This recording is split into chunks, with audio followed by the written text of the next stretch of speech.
Siendo las 3:07 de la tarde, el Tribunal Superior del Distrito Judicial de Bogotá, en Sala Civil de Decisión, se constituye en audiencia pública de alegaciones y fallo dentro del proceso ordinario de Luis Fernando Díaz Camacho contra María Trinidad Díaz Camacho. Se solicita a los dos apoderados presentes que se identifiquen. Muy buenas tardes, honorables magistradas. Mi nombre es Miguel Arturo Flores Rodríguez. Actúo como apoderado de la parte demandante dentro del presente asunto. Me identifico con cédula de ciudadanía 80.100.098 de Bogotá, tarjeta profesional 196.467, expedida por el Consejo Superior de la Judicatura. Para los efectos pertinentes, podré recibir notificaciones en la carrera octava número 1549, oficina 403 de Bogotá. Mi número de teléfono es 316-348-66. Muchas gracias. Buenas tardes, honorables magistradas. Mi nombre es Elmer Enrique Gutiérrez Luque, apoderado de la parte demandada. La tarjeta profesional 16996, la cédula 19-122-396, mi oficina en la calle 12B, 823, oficina 622. Gracias.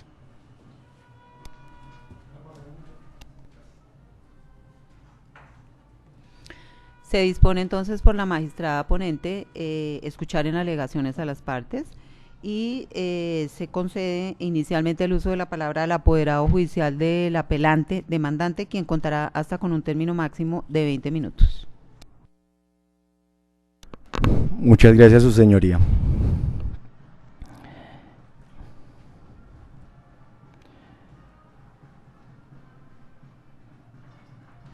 Dentro del presente asunto se discute o se puso a consideración de la jurisdicción la declaración de una obligación que tiene la señora Trinidad a favor del señor Luis Fernando Díaz, mi poderdante. La declaración que se busca es precisamente la existencia de una obligación o préstamo que la señora María Trinidad solicitó al señor Luis Fernando Díaz en confianza con el fin de adquirir un bien inmueble. Lo cierto, su señoría, es que por la misma confianza que existió, en algún momento no se hizo ninguna documentación pertinente porque existe un lazo de hermandad entre estas dos partes. Sin embargo, estamos aquí con el fin de poner en su conocimiento que existe controversia por mi parte respecto del fallo de primera instancia y en conformidad como lo establece el Código General del Proceso, ahora llamados reparos, me pongo a su disposición los siguientes. Son dos específicamente. El primero de ellos, lo primero que hay que decir es que dentro de este litigio no existe discusión alguna en la existencia de unas declaraciones de confesión presuntas que se dieron a favor del señor o en contra de la señora María Trinidad en razón a la falta de asistencia de la señora María Trinidad a un interrogatorio de parte, al cual se le citó y no justificó su falta de asistencia. En razón a ello y como consecuencia, le fue declarada la existencia de una obligación o le fue, digamos, declarada una confesión presunta a favor del señor Luis Fernando Díaz por un préstamo que se le hiciera por el valor que se establecía allí en los hechos de la demanda. Igualmente la existencia de un compromiso de pago de cánones de arrendamiento por una parte de un bien inmueble que ellos adquirieron. El ACUO en esta oportunidad dentro de la sentencia manifestó dejó de lado las pretensiones y en consecuencia absolvió por considerar que las confesiones de la existencia de la obligación y de las sumas allí se infirmaban en razón a un documento que fue allegado junto con la demanda y que hace referencia a la escritura pública por medio de la cual se adquirió el bien inmueble en común y pro indiviso. A juicio del ACUO se estableció que el hecho de que en la escritura no existiera el valor que era solicitado por la parte demandante, esto es 111 millones de pesos, a lo que ascendía el préstamo que el señor Luis Fernando le había hecho a la señora María Trinidad, no existía congruencia con lo que aparecía en la escritura, toda vez que la señora María Trinidad aparece como propietaria de una tercera parte de ese inmueble, el cual ascendía, o el que asciende en esa escritura, a valor de 88 millones de pesos, y que por esa sola razón se infirmaba la existencia de un préstamo, que esa sola escritura infirmaba infirmaba la confesión de existir aquella obligación de parte de la señora María Trinidad al señor Luis Fernando Díaz. De mi parte le digo, su señoría, que me parece que no es una prueba que infirme la confesión que le fue declarada de manera presunta a la señora María Trinidad por el simple hecho de no coincidir los valores. Lo cierto es que si bien no coinciden los valores como inicialmente se hicieron el préstamo entre hermanos, lo cierto es que el fallo, es decir, aquí no existe la duda en la existencia de la obligación por la presunción que se hizo, de la aceptación de los hechos y de la confesión por la no asistencia. Aquí esa escritura lo único que nos muestra es que si bien el valor no sería los 111 millones sino los 88, y por eso mismo estableceríamos que no hay un fallo ni extra ni ultra petita, sino por debajo de lo pretendido, situación esta que puede ser declarada debió haber sido declarada por el juzgado de primera instancia. Es decir, no se infirma, esa prueba en nada infirma la existencia de la obligación, sino solo los valores. Distinto considero yo sería que la prueba que se hubiera llegado para infirmar una confesión se hubiera sido un recibo de pago, una consignación de pago. Eso sería una prueba que infirmaría totalmente la confesión. En este caso no existe algo que diga que una confesión por parte de mi cliente que dijera que nunca hubiera existido esa obligación. Y por esa misma razón considero que existe un error en la apreciación de la escritura pública por parte del ACUO al momento de determinar que eso infirmaba esa confesión. Y pongo en consideración a ustedes, sus señorías, que tengo entendido, y así fue pues puesto en mi conocimiento desde la misma universidad, que una persona puede hacer una confesión en cualquier momento. Es decir, el hecho de que yo llegue con un escrito el día que tengo que presentar los alegatos de conclusión, pero admito la existencia de alguna circunstancia de la cual yo soy, digámoslo, culpable, o algo que una acción de la que yo ejecuté, eso no quiere decir que no me sea tenida en cuenta por el hecho de que debió haberla dicho en la contestación de la demanda, porque yo mismo puedo hacer una confesión en cualquier momento. En este caso en particular, la parte demandada, para corroborar inclusive la presunción hecha de la confesión de una obligación existente a favor de mi poder, hizo una contestación de la demanda. Efectivamente fue extemporánea, pero es que esa extemporaneidad tiene que ir en contra de quien contestó extemporáneamente y no en contra de quien ha hecho las cosas en tiempo, de la parte contraria. La confesión que ellos hacen es que efectivamente existió un préstamo. Ellos manifiestan que fue por 104 millones de pesos. Es decir, no considero que haya sido acertada la decisión ni la motivación hecha por el análisis efectuado por el ACUO al manifestar que por el hecho de que la escritura no decía 111 millones como fue solicitado, ese solo hecho infirme la confesión de la existencia de una obligación, máxime que existe un documento suscrito por la misma parte demandada donde manifiesta y confiesan que existió una obligación. Distinto es que ellos dicen que esa obligación fue compensada con otros dineros, pero ellos mismos están afirmando la existencia. Luego, aquí lo único que controvierte de pronto la escritura es la existencia de un valor menor al que se había pretendido, y ese valor es posiblemente es facultativo o es facultativo que pueda ser, es posible ser declarado porque no está ni extra ni ultra petita respecto a ese tema. Y hay la otra circunstancia que se alega en esta oportunidad es la existencia de una obligación en que llegaron los dos hermanos en el pago de unas obligaciones por concepto de cánones de arrendamiento. La verdad es que son tres hermanos y como mi cliente no se encuentra en el país, los otros dos hermanas quedaron de acuerdo en pagarle una suma al señor por concepto de canon de arrendamiento por esa tercera parte. Si me preguntan, no sé si eso sea correcto, sin embargo fue un acuerdo a lo que llegaron ellos, ¿sí? Y es algo respetable. No obstante ello, se señala que la escritura también infirma esta confesión. Previo a ello tengo que manifestar, obviamente, que una de las consecuencias también de la inasistencia de la parte demandada a rendir interrogatorio de parte y el hecho mismo de que no contestara en términos siendo notificado oportunamente, llevó de la mano que le fuera declarada también una confesión donde se le indicaba que ella se encontraba obligada al pago de unos cánones de arrendamiento por una tercera parte de ese inmueble.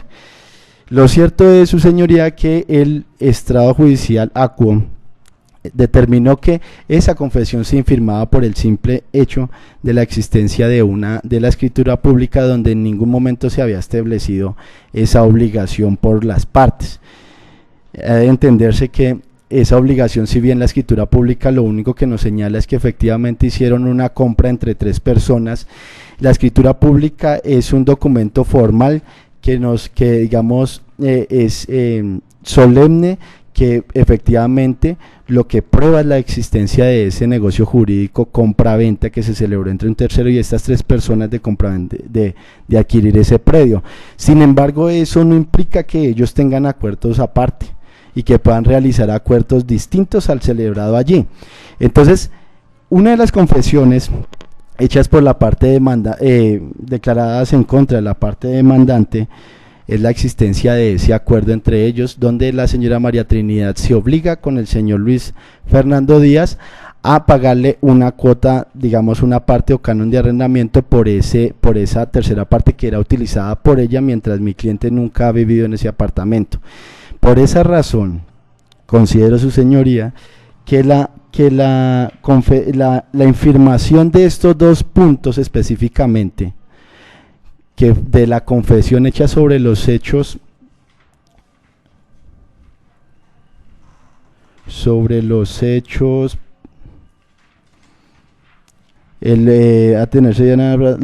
referidos los numerales 1, 2 y 4 al 8 del escrito de demanda, que hacen referencia precisamente a esas 2 obligaciones, considero que no debieron haberse digamos descartado por el simple hecho de existir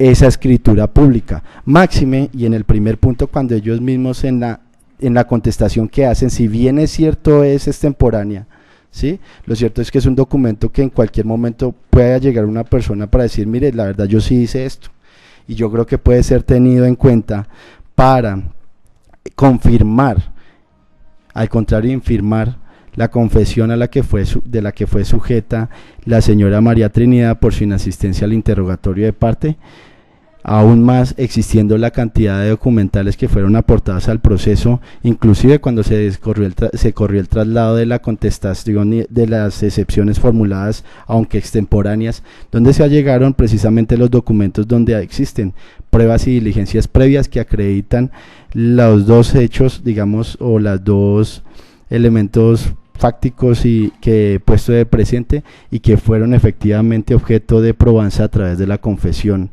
válida por la inasistencia. Hay que decir de pronto, y con esto termino, su señoría, es que me parece terrible, con todo el respeto, que una confesión, o sea, si resulte ser más favorable para la persona que no asiste al interrogatorio de parte que para la persona que solicita su interrogatorio precisamente con el fin de obtener una confesión de esa persona, ¿sí?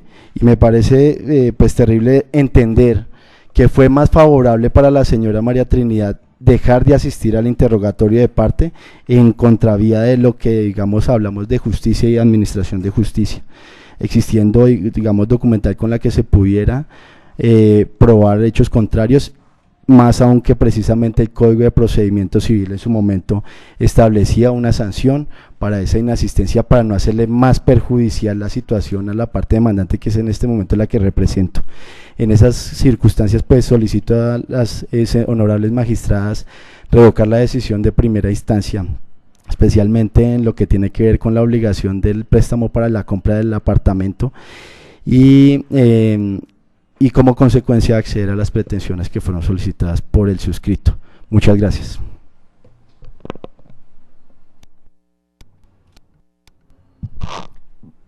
Concedo el uso de la palabra al apoderado judicial de la parte demandada.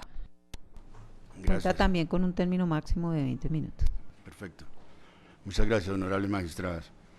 Inicio mi intervención resaltando de antemano, solicitando que se confirme en toda su extensión la sentencia proferida por el Juzgado 25 Civil del Circuito y resaltando dos grandes aciertos del señor juez de primera instancia en su sentencia. El primero, cuando advierte que toda decisión debe fundarse en pruebas regular y oportunamente allegadas al proceso, con base en el artículo 174 del Código de Procedimiento Civil. Y si observamos la demanda, el nivel demandatorio, vemos que las pretensiones de la demanda radican fundamentalmente en la adquisición de un inmueble a través de la escritura 1079 del 7 de abril de 2005, en la que 3 personas compran el apartamento. Resulta que en la misma resulta que en la misma escritura mencionada no aparece ninguna obligación condicional. El comprador admite haber recibido la totalidad del pago. Los vendedores admiten haber recibido física, real y materialmente el inmueble adquirido y entregado por el comprador, de donde deduce el juez con absoluta certeza, y lo dice en la escritura, que la venta es pura y simple y no está sujeta a ninguna condición resolutoria. Por lo tanto, es una venta firme, no tiene condición resolutoria de ninguna naturaleza. Si vamos al proceso y vemos la demanda, encontramos que en el proceso no se recaudaron pruebas distintas que la aportada por el demandante, que es la citada escritura. Y las pretensiones de la demanda derivan todas de ese hecho contenido en la escritura, que es la adquisición, la compra, el contrato de compraventa del apartamento, de los inmuebles. Pues si la compra fue pura y simple y no está sujeta a ninguna condición resolutoria, la venta es absolutamente firme. Y de ahí, de esa escritura, de esa venta, no se deriva ningún tipo de obligación. Dice el señor juez que toda decisión debe fundamentarse en las pruebas regularmente y oportunamente aportadas al proceso. No ninguna otra, no las que se presentaron por fuera del proceso, las que fueron regular y oportunamente aportadas, allegadas al proceso, dice el artículo, se apoya en el artículo 174 del procedimiento civil. Aquí, en este proceso, no llegó ninguna otra prueba. Se afirman obligaciones en la demanda, existencias de obligaciones, pero no se prueba ninguna, no se soporta. En la demanda no hay ningún soporte a las obligaciones que pretende el señor apoderado de la demandante solicitar que se decreten a favor de su cliente. Y no se puede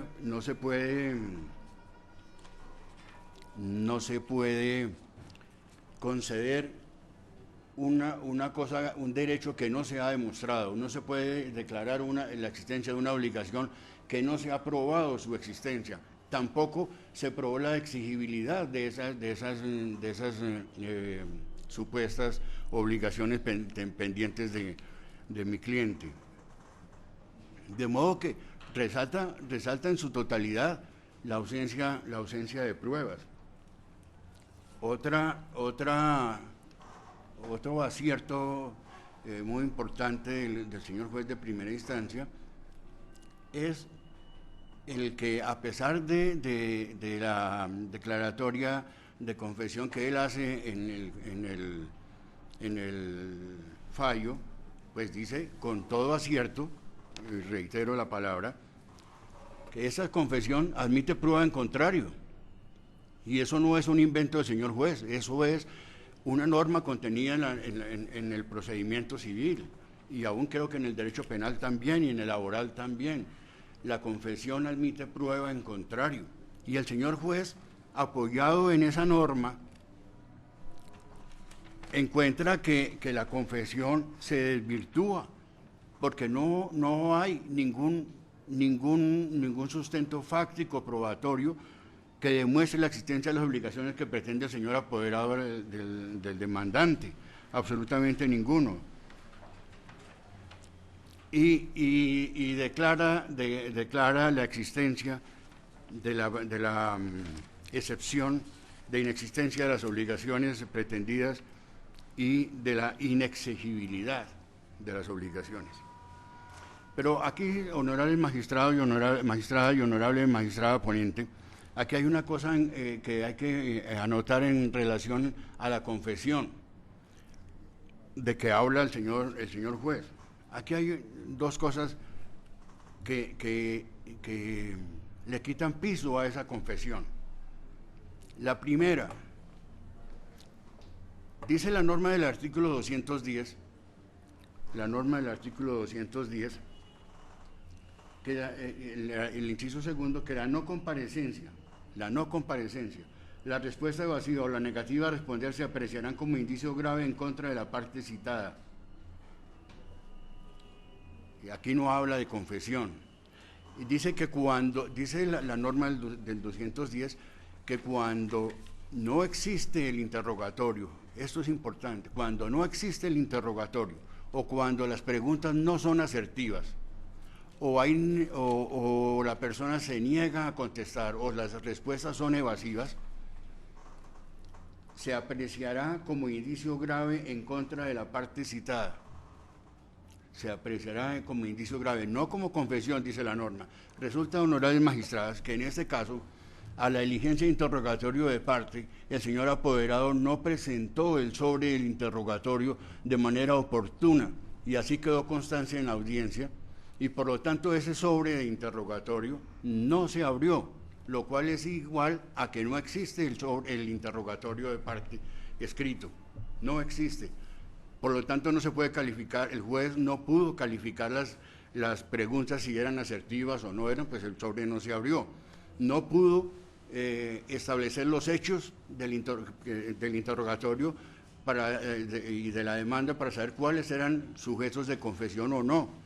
Y durante el trámite del proceso nunca se declaró la confesión o se decretó la confesión ficta o presunta de la demandada, María Trinidad Díaz Camacho. Nunca. Se corrió traslado para alegar de conclusión y entró al despacho para la sentencia. Resulta, honorables magistradas, que de conformidad con el artículo 404 del Código de Procedimiento Civil, dice textualmente: una vez vencido el término para alegar de conclusión, el expediente ingresará para dictar sentencia, sin que puedan proponerse incidentes, salvo el de recusación, ni surtirse actuaciones posteriores distintas a la expedición de copias, desgloses o certificados. Muy clarito, no se puede hacer, una vez que ingresa el expediente al despacho para dictar sentencia, no se puede hacer ningún trámite, ninguna diligencia distinta a la de certificaciones, desgloses o certificados. Sin embargo, el señor juez, en auto,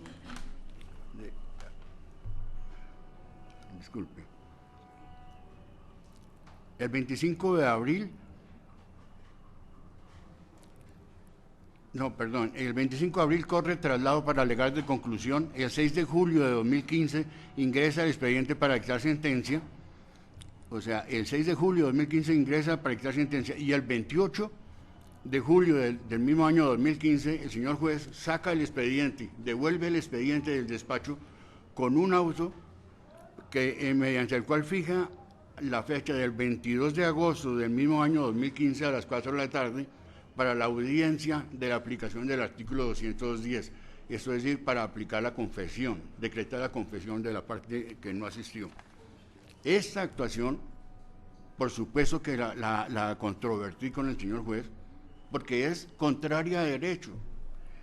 si el 404 dice que no se pueden proponer incidentes ni actuaciones de ninguna naturaleza, y el señor juez, contradiciendo esta norma, saca del expediente del despacho y para hacer la audiencia de conciliación, no, la audiencia para declarar la confesión, pues esa parte obviamente que es contraria a la ley. Sin embargo, se efectuó la diligencia y le solicité al señor juez que esa diligencia, esa audiencia de confesión no era jurídica, no era legal. Me dijo, a mí no, déjeme ya hacer mi audiencia, yo la hago. Le dije, perfecto, no me considero la palabra listo. Después, por escrito, solicité que declarara sin valor ni efecto esa diligencia por ilegal, y que los actos ilegales pues no afectan, no ordenan al juez ni a las partes, no los cobijan. Por lo tanto, bueno, y entró el expediente luego al despacho del juez para echar sentencia y se profirió la sentencia. Con esto quiero decir, honorable magistrado, que no operó por dos razones. Una, porque no estaba el interrogatorio, no se presentó oportunamente el interrogatorio escrito en sobre cerrado. El señor apoderado de la parte demandante lo presentó de manera extemporánea, de lo cual existe la constancia en el expediente, y por lo tanto no se pudo constatar la realidad de ese interrogatorio. Tampoco, entonces, como el artículo 210, inciso segundo, dice, la no comparecencia, la respuesta evasiva y la negativa a responder se apreciarán como indicio grave en contra de la parte citada. Obviamente, aquí no hubo ninguna declaración de confesión. Y este artículo, esta norma, hablan de indicio grave, que no es lo mismo que una confesión. Pero el señor juez, a pesar de eso, en la sentencia pues habla de la confesión y da por confeso, lo cual es un error. Pero subsana el error el señor juez. Lo subsana cuando advierte que la confesión admite prueba en contrario. Y eso tiene absolutamente toda la razón. Y dice que tiene toda la prueba en contrario, de acuerdo del 197 procedimiento civil. ¿Por qué? Porque la única prueba que hay en el proceso es la escritura pública de adquisición del inmueble, y de esa se derivan las pretensiones de la demanda, pero en ese instrumento público y en el transcurso del proceso no hay pruebas válidamente recaudadas, allegadas al proceso, que le den fundamento al señor juez para creer que las pretensiones de la demanda tienen existencia real, fáctica y jurídica, y menos que tengan exigibilidad. El señor juez tiene toda la razón al decir que aquí hubo donde no la tiene es donde decir que hay una confesión, porque esa confesión no existió. Pero dice, a pesar de esa confesión que él manifiesta, corrige su error. Y dice, esa confesión tiene prueba en contrario, lo que es absolutamente cierto, jurídico y acogido al Código de Procedimiento Civil. Con eso, honorables magistradas, reitero mi solicitud de confirmar la sentencia de primera instancia y obviamente la existencia de la excepción de inexistencia e inexigibilidad de las sumas reclamadas, declaradas, probadas por el señor juez de primera instancia. Muchas gracias, honorables magistrados.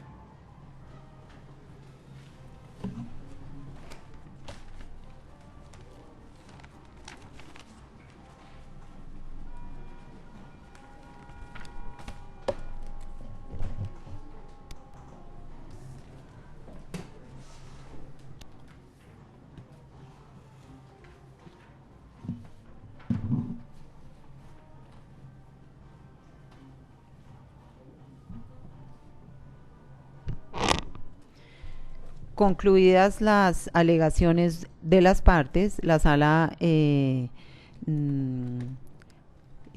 ocupará entonces de resolver y de proferir sentencia en forma inmediata, advirtiéndole a las partes que el proceso y el proyecto ha sido previamente discutido por las tres integrantes de la sala y que como en las alegaciones sencillamente el apoderado de la parte demandante y la réplica que hizo o la contestación a esa alegación de la parte demandada insistieron en los puntos a los cuales se versa la apelación, no se hacen o se procede a proferir la sentencia de manera inmediata, a lo cual se hará de la siguiente manera. En primer lugar, la sala va a dirimir exclusivamente los puntos de apelación que contra el fallo recurrido presentó el impugnante ante el juez de la primera instancia, que fueron sustentados en esta audiencia a voces de lo previsto el numeral tercero del artículo 322, último inciso del artículo 327 y primer inciso del artículo 328 del Código General del Proceso. Preliminarmente, no puede aceptarse el argumento del apelante, atinente a que si bien la contestación de la demanda no fue tenida en cuenta, en todo caso constituye un memorial susceptible de contener confesiones, puesto que como él mismo lo acepta, no se tuvo en cuenta por parte del juez Acuo la contestación de la demanda y tal escrito tampoco se encuentra en alguno de los supuestos previstos en el artículo 197 del Código de Procedimiento Civil. Tampoco tendrá en cuenta la sala las pruebas aportadas por el apoderado de la parte demandante obrantes a folio 66 del cuaderno principal, por medio de las cuales descorrió el escrito extemporáneo de contestación de la demanda, porque estas pruebas no fueron ni decretadas ni legalmente aportadas al proceso. Despejado lo anterior, puede decirse que el censor centra su inconformidad en la valoración probatoria, puesto que considera que el juzgador se equivocó al demeritar la confesión ficta y el indicio grave generado por la demandada al no contestar la demanda ni asistir al interrogatorio de parte en razón de la escritura pública 1079 de 2005 de la Notaría 30 de Bogotá.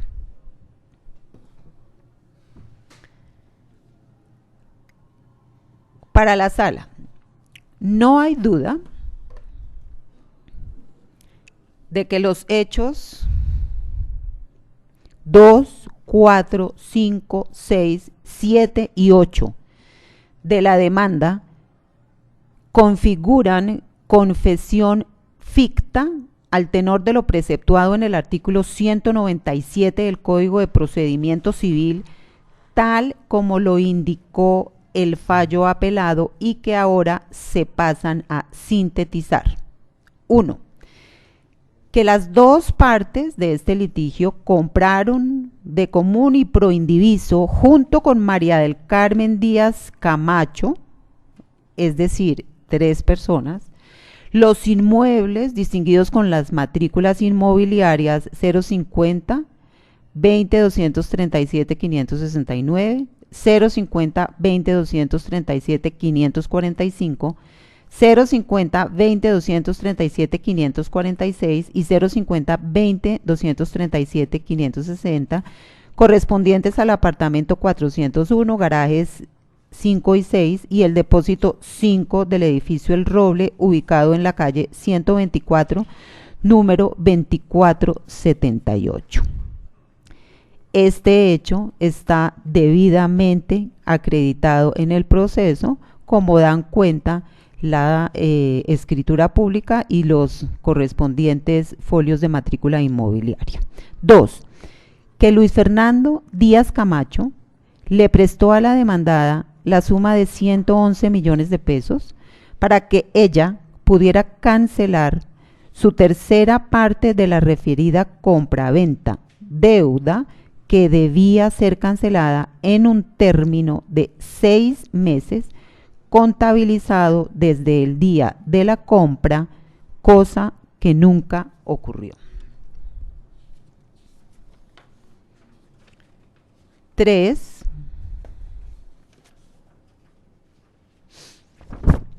Que María Trinidad Díaz Camacho ha usufructuado el predio y se comprometió a pagar al demandante la suma de 1 millón de pesos mensuales desde abril de 2005 hasta el 30 de octubre del 2012 sin que haya cumplido con esa obligación.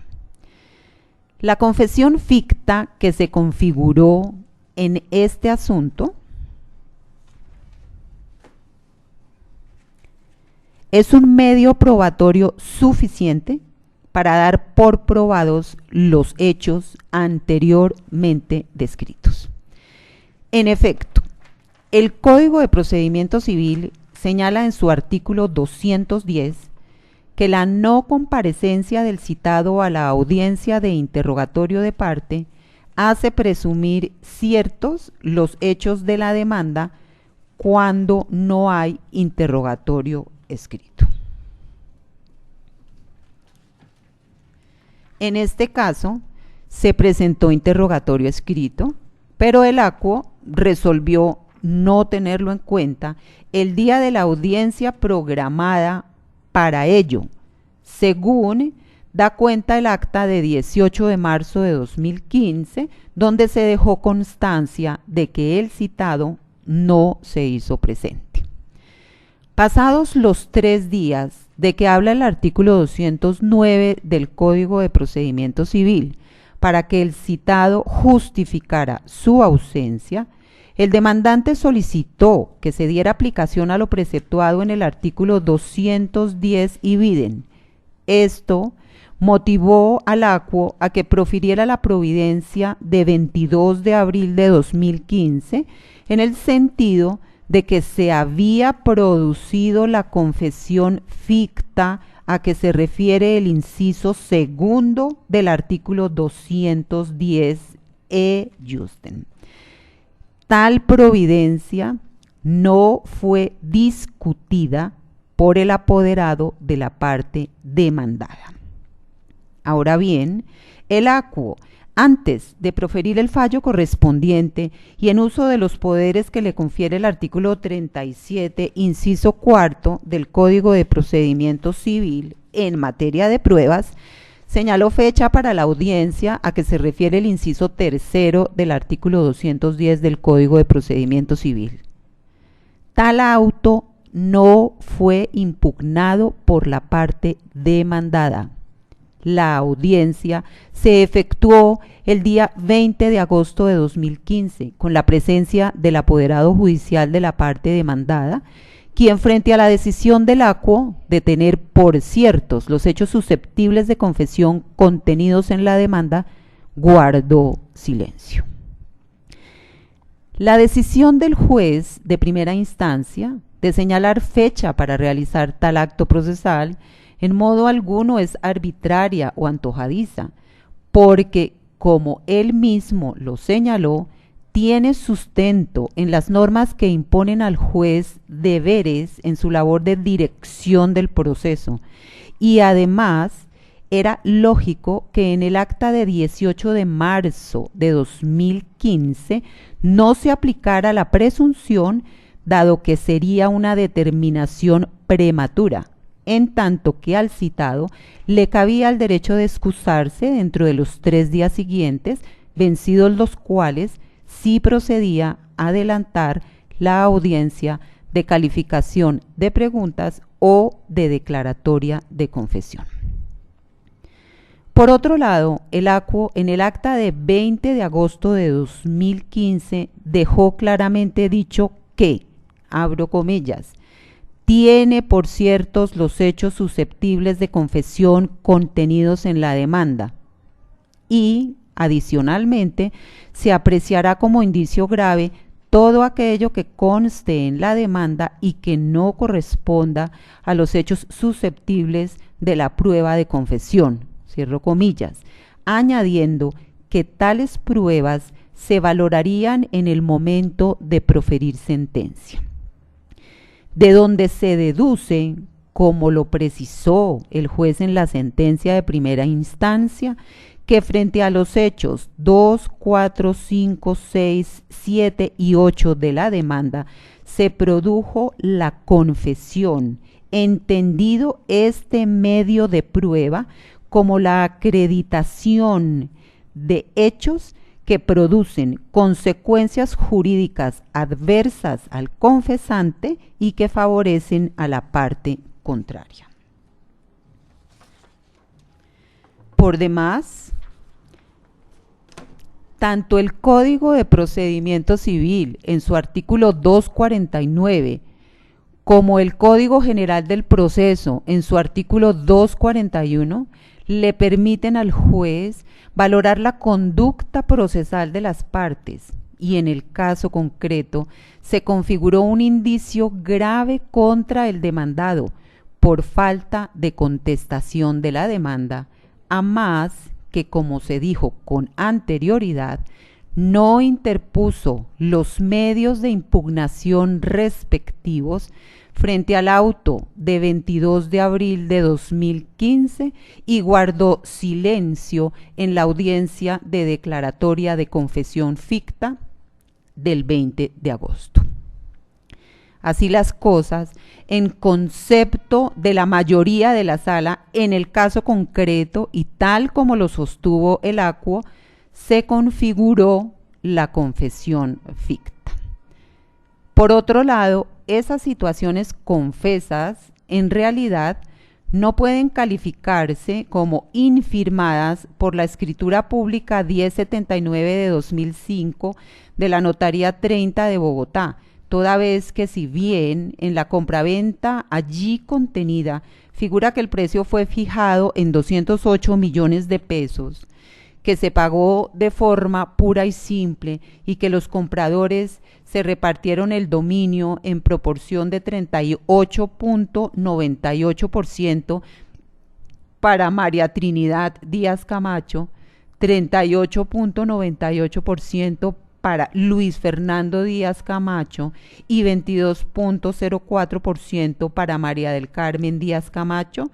Lo cierto es que tales afirmaciones se configuraron en razón de ese instrumento como una voluntad exteriorizada, pero nada obsta para que esas tres personas hayan tenido una voluntad real e interna diferente a la declarada, pero en todo caso válida entre ellas. En efecto, es comúnmente conocido que tratándose de una escritura de compraventa sobre un bien raíz, los allí contratantes expresen unas estipulaciones diferentes a lo verdaderamente acordado, bien sea fijando un valor menor al realmente pactado o incluso hacer aparecer como propietarios a personas que no desembolsaron el respectivo precio, aspectos que no riñen con el ordenamiento jurídico. Por el contrario, el legislador previó que en caso de que alguno de los allí intervinientes quisieran que la voluntad real prevalezca sobre la declarada, estaban en la posibilidad de ejercer la acción de simulación para tal propósito.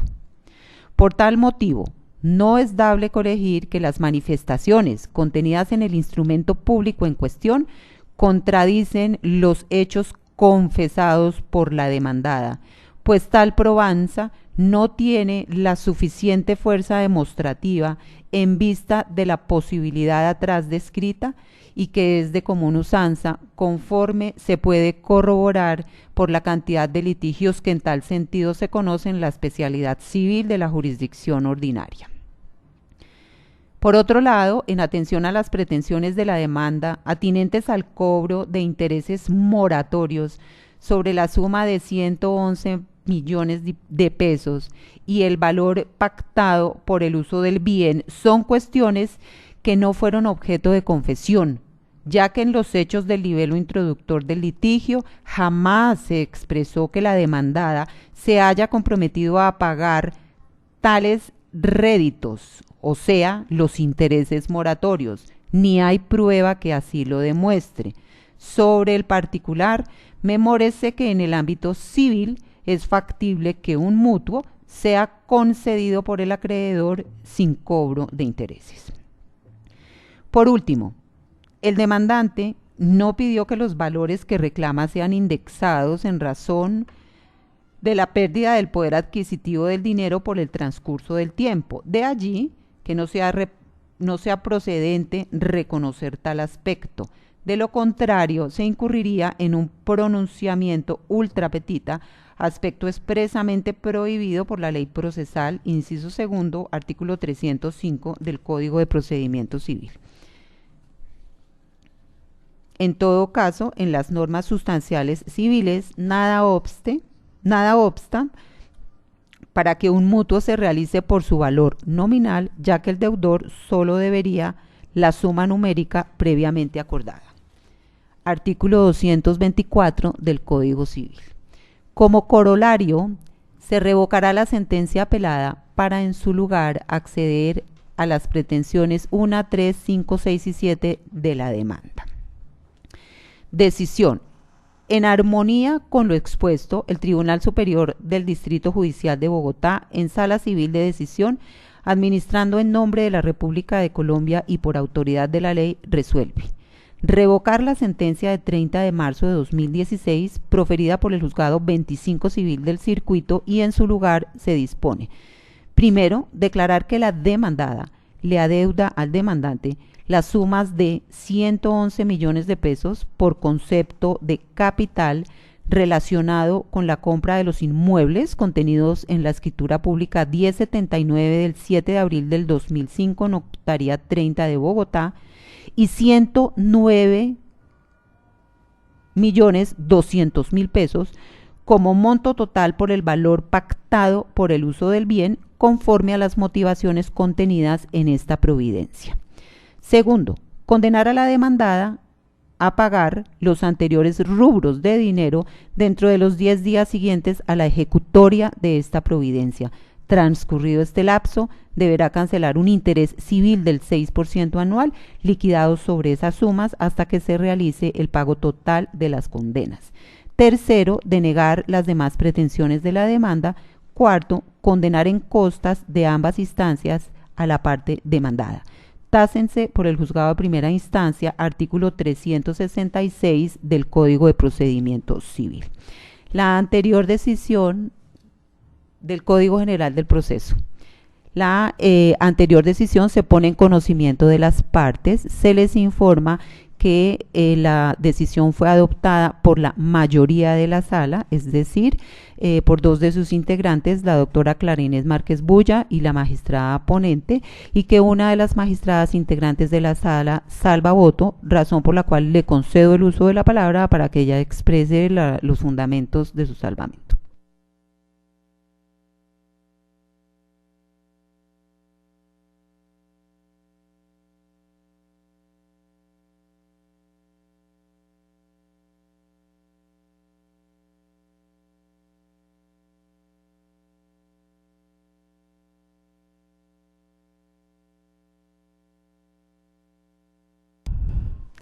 Adriana Largo Taborda, integrante de la Sala de Decisión, anuncio mi salvamento de voto en este asunto por las razones que sucintamente expongo en esta audiencia y que haré constar por escrito en forma más amplia dentro de los 3 días siguientes a la misma, de conformidad con el inciso tercero del artículo 279 del Código General del Proceso.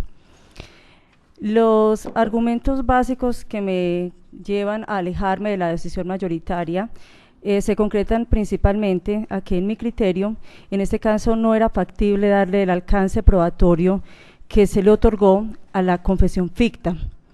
Ello por cuanto el principio de necesidad de la prueba consagrado en el artículo 174 del Código de Procedimiento Civil y hoy reproducido en el artículo 164 del Código General del Proceso, imponen el deber de que toda decisión judicial se funde en las pruebas regular y oportunamente allegadas al proceso.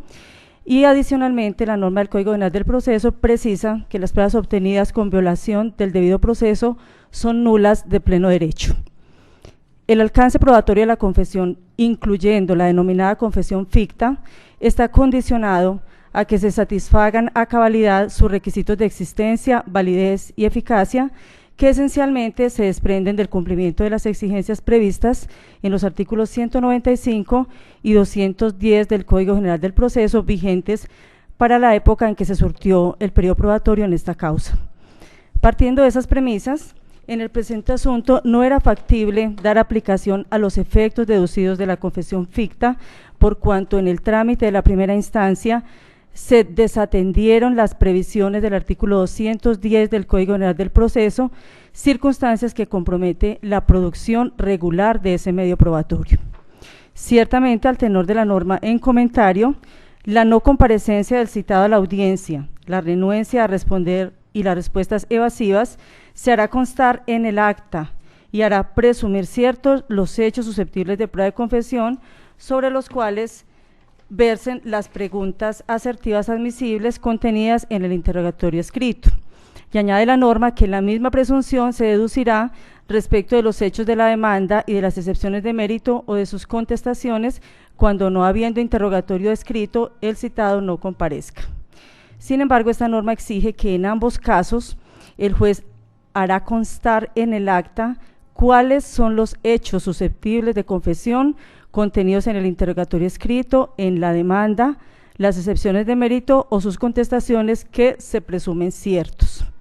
En este caso, la audiencia programada para efectuar el interrogatorio de parte a la demandada se señaló para el 18 de marzo de 2015 y en el acta respectiva solo se hizo constar que la absolvente no se hizo presente y que no se tuvo en cuenta el pliego de preguntas allegado por la parte actora, porque no se presentó antes de la audiencia. Y seguidamente el juez practicante de la diligencia indicó que, no siendo otro el objeto de la presente audiencia, se termina y se firma el acta una vez leída y aprobada, decisión frente a la cual el apoderado de la parte actora no efectuó ninguna manifestación. Como puede apreciarse, al no haberse dejado constancia en el acta de cuáles eran los hechos susceptibles de confesión contenidos en la demanda que se presumían ciertos, no era factible dar aplicación a dicha presunción al momento de proferir sentencia.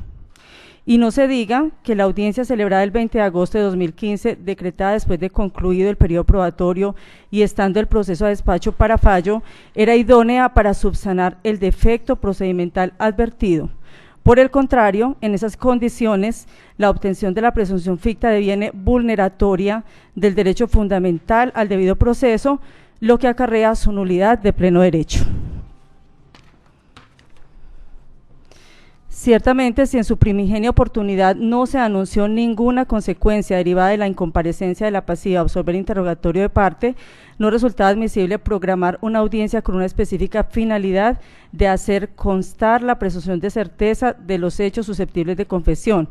Es más, ni siquiera en esa oportunidad el juzgador de primer grado señaló de manera explícita cuáles eran los hechos de la demanda que se presumían ciertos, tal y como lo exigía en forma categórica el artículo 210 del Código de Procedimiento Civil, y solo al momento de dictar sentencia precisó el alcance de la confesión ficta respecto a algunos de los hechos narrados en el libelo inicial, oportunidad ajena a la prevista por el legislador.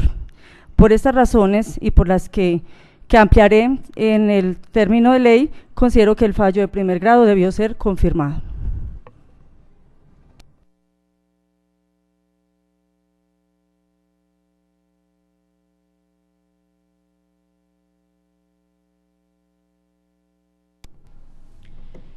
La decisión que fue adoptada por la sala, entonces, se notifica a las partes en estrados y concluida entonces la audiencia, se da por finalizada. Sí, doctor.